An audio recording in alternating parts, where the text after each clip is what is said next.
for a couple reasons. One, Chester's one of the few urban prisons we have, and unfortunately, this is a huge urban issue. Number two, Chester is a place that is all about second chances. If we have a place in our department that is focused on giving folks a second chance, it's Chester. Their mission with the huge treatment component and focusing on taking folks who've kind of gotten off the path and getting them back on the right path, it's a great place to be here, because the reality is when we give folks a second chance, we give a whole nother generation a first chance. And what you may not know about DOC is that our 50,000 inmates have 81,000 children. 81,000 children. And that's just DOC.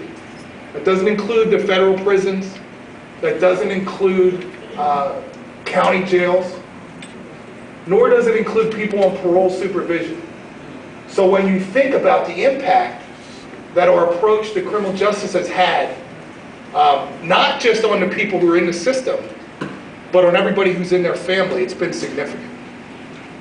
The good news is that after 30 or 40 years of a big focus on locking people up and throwing away the key, our society, the pendulum's swinging back. And we're now in a place where everybody is talking about corrections reform. Just yesterday I was with Governor Wolf and legislators from both sides of the aisle and district attorneys with a group that's chaired by Josh Shapiro, who are looking to do Pennsylvania's second Justice Reinvestment Initiative. Bipartisan, which is very rare, frankly, especially now in these days in Harrisburg, when we're sitting here without even a budget at this point. And everybody's focused on making better choices in our criminal justice system. But what I would suggest to them, and what I'm suggesting specifically to you, is that we not just focus on the people coming in.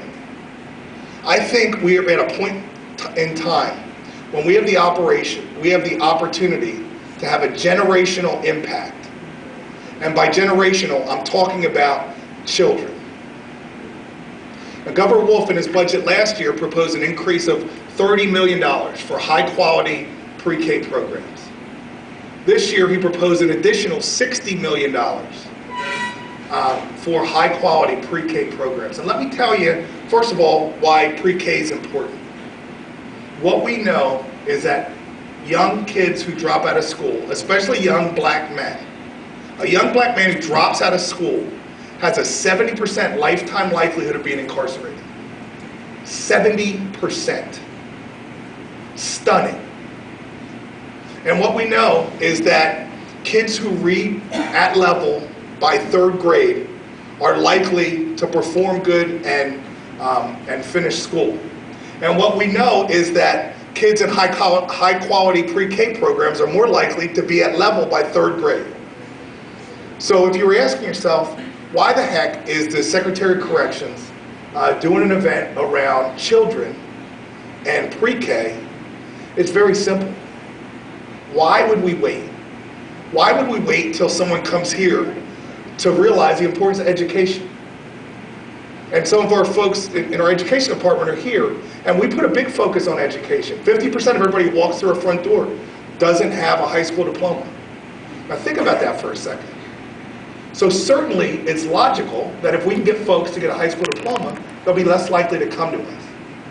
But for me, really funding pre-K at an appropriate level, at a scale that will have a true impact, is not about taking these kids and having them not be criminals. Because frankly, I find that notion insulting. It's to take these kids and give them a fair opportunity to live the American dream. A fair opportunity to be everything they could be. And the reality is, we don't have a fair education system. And that's just a truism. And no one from either side of the aisle is going to argue that we have a fair system. And what I'll tell you about pre-K currently is that 30% of the kids in Pennsylvania who are eligible for pre-K are actually in pre-K. I think about that, 1 in 3. So we have kids who we know we can put in a program and have them get the proper start on their education. And as my colleague, Secretary Rivera would say, and has said, this isn't just about having kids graduate. This is about having kids learn a love of learning, a lifetime love of learning. That's the opportunity we have. And we have kids who literally have to hit the lottery.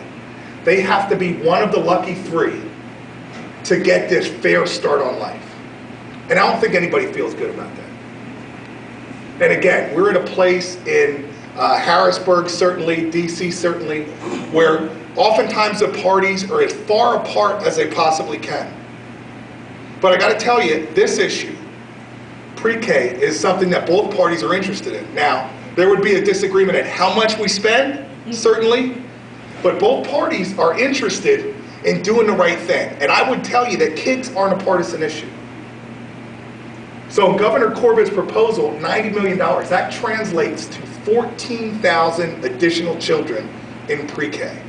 And when I say we have an opportunity to scale a program to have a real impact on a generation, 14,000 kids, folks, that's a generation. And that's 14,000 potential lawyers and professors and teachers and of course corrections professionals. We have a real opportunity. And why wouldn't we take it? Why would we wait till someone walks through the door here at Chester, or walks through Camp Hill, or walks through Graterford, to say, hey, maybe we should get them educated? I mean, we do that because we know that education reduces their future likelihood of crime. Why wouldn't we do it in the beginning? And I'll tell you why. And I'll tell you the biggest challenge we have in this issue. Long-term thinking in Harrisburg is often the next election. And if your focus is the next election, the notion of funding something that's going to pay off by cost avoidance 15 years from now may not be palatable. But it's time that we have some courage. And it's time that we put numbers to the side. It's time that we put budgets to the side. And it's time that we focus on these kids and ask ourselves the moral question. Ask ourselves, what's our responsibility to these kids? The 2 most predictive things on whether a kid is going to be incarcerated or not is the zip code they live in and their parents. And they don't control either of them. We feel good about that? And if we can invest a little bit of money, the state budget, assuming we have a state budget at some point, is $30 billion. $30 billion. The notion of taking $90 million and giving an additional 14,000 kids a fair start on life, that math is easy for me. Because a lot of these same folks who have a difficult time making these difficult choices don't have a difficult time writing me a check for $2.3 billion. And I'm not telling them to not write me a check, because we have a responsibility to have people leave our system better than they came in. And we take that responsibility seriously, and running good corrections agencies costs money. But what I'm telling you is that when we make better choices and reduce the footprint of our system, it frees up money for stuff that makes us better as a society and better as a community.